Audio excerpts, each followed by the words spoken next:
Hey all, இது Sunday morning. தண்ணி கூட கலர் கலராக இருந்தால் தாங்க தொண்டையில் இறங்குது இந்த சம்மருக்கு.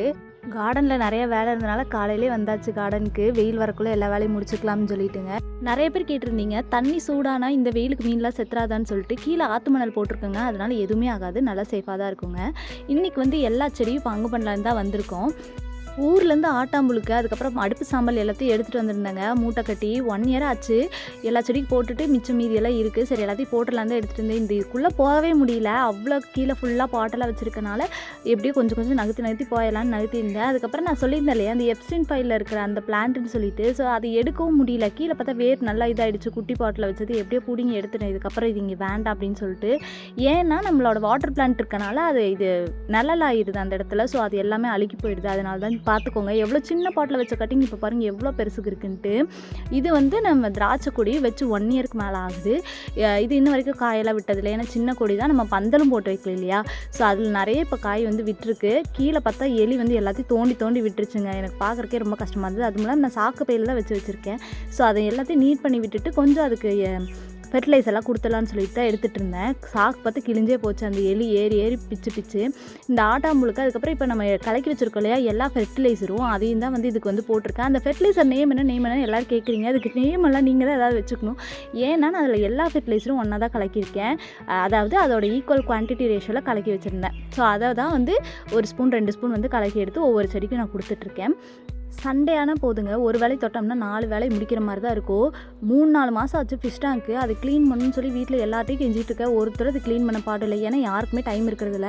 ஸோ இன்றைக்கி நான் கேட்டிருந்தேன் என் தம்பிகிட்ட, க்ளீன் பண்ணி தடா, பெரிய டேங்காக வேறு இருக்குது, ஒரு 6-7 கூட தண்ணி பிடிக்கிற அளவுக்கு பெரிய டேங்க்கு, என்னால் தனியாக க்ளீன் பண்ண முடியாதுன்னு கேட்டனால அவன் என்ன பண்ணால் யூடியூப்பில் ஹார்பிக் போட்டு கலவுனா தொட்டி பலபலன்னு ஆயிடுமாமா, நான் ட்ரை பண்ணி பார்க்குறேன் அப்படின்னா. எனக்கு இங்கே மீன் செத்து போயிடுவோன்னு வேறு ரொம்ப பயம். ஆனால் அதை வச்சு யூஸ் பண்ணப்போ ரொம்ப சூப்பரான ரிசல்ட் இருந்தது. பலபலன்னு ஆயிடுச்சுங்க. இல்லைன்னா ஸ்க்ரப்பர் போட்டு மாங்கு இழுத்துட்ருப்போம். அதுக்கப்புறம் போன வாரம் வாங்கின ரோஸ் செடி அதை கண்டு கூட இல்லை, வாடின மாதிரி ஆயிடுச்சு. சரி, அது இன்றைக்கி நட்ட வச்சிடலாமேன்னு பார்த்தா பாட்டும் இல்லைங்க. சரி, இன்னொரு பாட்டு சும்மா தான் இருந்தது, அதில் சைடில் வச்சு விடலான்னு சொல்லி இப்போதைக்கு வச்சிருக்கு. இந்த வெயிலுக்கு பார்த்தா ரோஸோட கலர்லாம் மாறி ஒவ்வொரு கலரில் இருக்குது. பிங்க் கலரில் வாங்கிட்டு ஒயிட் கலரில் ஆகிடுச்சு. அப்புறம் இந்த கடைசியாக சரி இந்த சாம்பல் எல்லா செடியும் கொடுத்துடலாம், எல்லா செடியிலும் பூச்சி இருக்குன்னு சொல்லிட்டு சாம்பலை தாங்க எல்லாத்துக்கும் கொடுத்துட்டு இருந்தேன். இந்த ரோஸ் போன வாட்டி பார்த்திங்கன்னா உங்களுக்கு தெரிஞ்சிருக்கும், வேலண்டைன்ஸ் டேக்கு எவ்வளோ ரோஸ் இருந்ததுன்னு. இது பார்த்து இப்போ பூச்சி வந்துருச்சு. சரி, சாம்பல் தெளிச்சு விட்டோம் அப்படின்னா பூச்சியெல்லாம் போயிடும் அப்படின்னு சொல்லிட்டு கொஞ்சம் சாம்பல் எடுத்து தேய்ச்சி விட்டுருக்கிறேன். பார்ப்போம் 2-3 நாளுக்கு அப்புறம் ரிசல்ட் எப்போ இருக்குன்னு நான் கண்டிப்பாக காட்டுறேன். இப்படி பூச்சி வந்துச்சு அப்படின்னா கண்டிப்பாக பூ நல்லா பெருசாக வராது, நறுங்கி போய் ரொம்ப சின்னதாக பிளாக் கலரில் அங்கங்கே டாட்டாக இருக்கும். ஸோ உங்களுக்கும் இந்த மாதிரி ஏதாவது பிரச்சனை இருந்துச்சுன்னா கண்டிப்பாக இந்த சாம்பல் டெக்னிக்கை யூஸ் பண்ணி பாருங்கள். அதுக்கப்புறம் இந்த ஸ்டார் ஃப்ரூட், இதில் ஃபுல்லாக எறும்பு வந்துடுது. ஸோ அதுக்காகவே இந்த சாம்பல் எல்லா பக்கமும் போட்டு வச்சுருக்கேன். பழமுமே பழுத்து இருக்குது.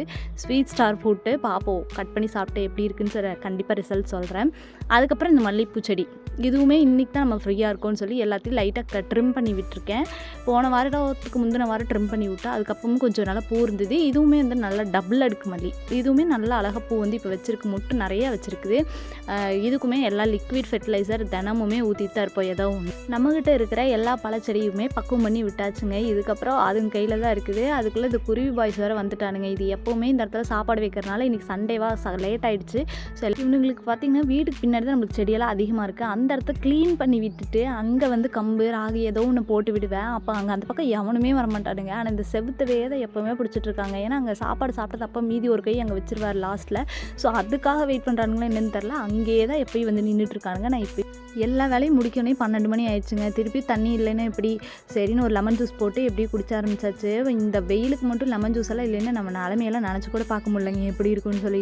5 நாள் ஆஃபீஸ் போயிடுவேன். அப்போ கூட எனக்கு இந்த வெயிலை பற்றி எதுவும் தெரியறதில்ல. ஆனால் அந்த 2 நாள் வீட்டில் இருக்க சனி ஞாயிறு, அப்பா சாமி எனக்கு போது நான் அது எப்படி தான் ஹவுஸ் ஒய்ஃப்லாம் வீட்டில் இருக்கீங்களோ எனக்கு தெரிலைங்க. கண்டிப்பாக இந்த வீடியோ ஒரு யூஸ்ஃபுல்லான வீடியோவாக இருக்கும்னு நினைக்கிறேன். இன்னொரு வீடியோவில் பார்க்கலாங்களா? பாய்ங்க.